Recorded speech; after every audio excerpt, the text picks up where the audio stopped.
Hello guys, सभी को राधे राधे। हमारे चैनल में आप लोग को स्वागत है।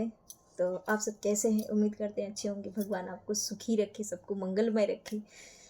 तो मैं एक बात पर बात करना चाहती हूँ कि कितने लोग कहते हैं ना कि पूजा करने से क्या होता है। इतना दर दर भटक रहे हो, इतना पूजा करते हो, इतना बीमारी आता है, इतना परेशानी है, फिर पूजा करके क्या फ़ायदा है। तो पूजा करने से क्या होता है ना, पहले जान लीजिए पूजा करने से क्या होता है। पहला तो हाथ शुद्ध होता है, जो कि पूजा करने से हाथ से कोई सामान ज़्यादा गिर रहा हो या बरकत नहीं हो रहा है, तो ये हाथ शुद्ध होता है पूजा करने से। और दूसरा क्या होता है, सबसे जो ज़रूरी चीज़ है, जो शांति नहीं मिलता है, इधर उधर भटक रहे हैं, वो आत्म शांति मिलता है पूजा करने से। और तीसरा है कि जो संसार में धन के पीछे भटक रहे हो ना, कि मुझे कोई प्यार करे, सम्मान करे, तो कोई भी नहीं करने वाला है। और अगर आप लोग चाह रहे हो ना कि धन में आनंद है, तो ये कभी नहीं हो सकता। जब तक धन है ना, तब तक आपके हजारों लाखों रिश्ते अपने लगेंगे। और जब धन खत्म होगा ना, तो खाली अशांति अशांति ही होगा। अफ़सोस होगा कि मैंने उसके लिए इतना किया, मैंने उसके लिए इतना किया, आज मुझे कुछ छोड़ दिया, नमक हराम हो गया। क्यों? क्योंकि सत मार्ग को चुनिए, सत मार्ग को पीछे छोड़ दिए हैं और दूसरे मार्ग को चुन रहे हैं। तो सत मार्ग है भगवान का मार्ग, जो कि हर काम करते हुए भी हो सकता है। जैसे कि श्री तुलसीदास महाराज ने कहा है, कलियुग केवल नाम आधारा, सुमिर सुमिरि नर उतरहि पारा। तो काम करते रहिए, लेकिन भगवान का नाम जप करते रहिए। जो संसार में आनंद नहीं है ना, वो भगवान की भक्ति में आनंद है। अ, इतने सारे आदमी जो हैं भाग दौड़ के ज़िंदगी में भगवान को भूल जाते हैं। तो ये भूल जाते हैं कि हम कहाँ से आए हैं और कहाँ जाना है ना। तो हमारा असली घर ये नहीं है, ये किराए का घर है। असली घर तो ऊपर है, कि जहाँ से हमारे प्रभु ने भेजे हैं कि जाओ तुम कर्म करो। क्योंकि हमारा डोर है ना, उनके हाथ में बंधा हुआ है।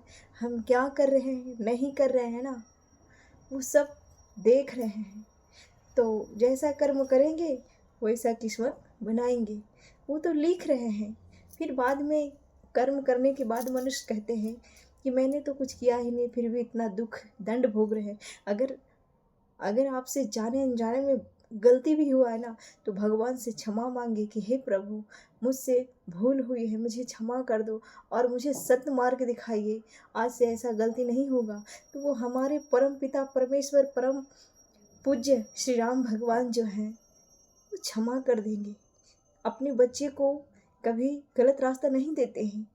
बस आप लोग से यही निवेदन करेंगे कि अपने माता पिता को सम्मान करें और अपने द्वार पर बस एक मुस्कान दे दीजिए अपने माता पिता को, जहाँ भी रहें बस खाए और आपको खुशी से आशीर्वाद दे, फिर आपका मंगल ही मंगल होगा।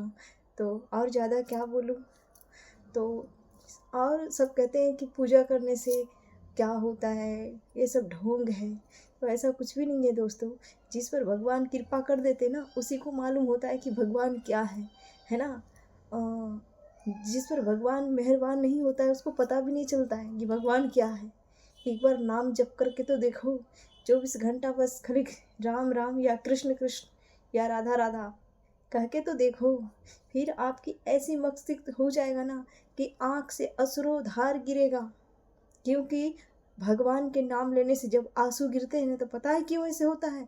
जो तुम्हारे मन में, जो आपके मन में गंदे विचार रहते हैं ना, वो ख़त्म हो जाते हैं और सकारात्मक शक्ति अंदर आने लगता है। इसलिए वो आंसू के द्वारा पूरा गंदगी गिरता है। समझ में आया? तो यही होता है भगवान की भक्ति करने से। तो आप लोगों से हाथ जोड़ के निवेदन है कि अगर कहीं पर कोई संत महात्मा बूढ़ा बुजुर्ग मिले तो उसको मदद करें, हेल्प करें। भगवान ने तो मुझे उतना दिया नहीं है, लेकिन जितना है मैं थोड़े थोड़े करके मदद करती हूँ, है ना। तो भगवान ने भी लिखा है, नर सेवा नारायण सेवा।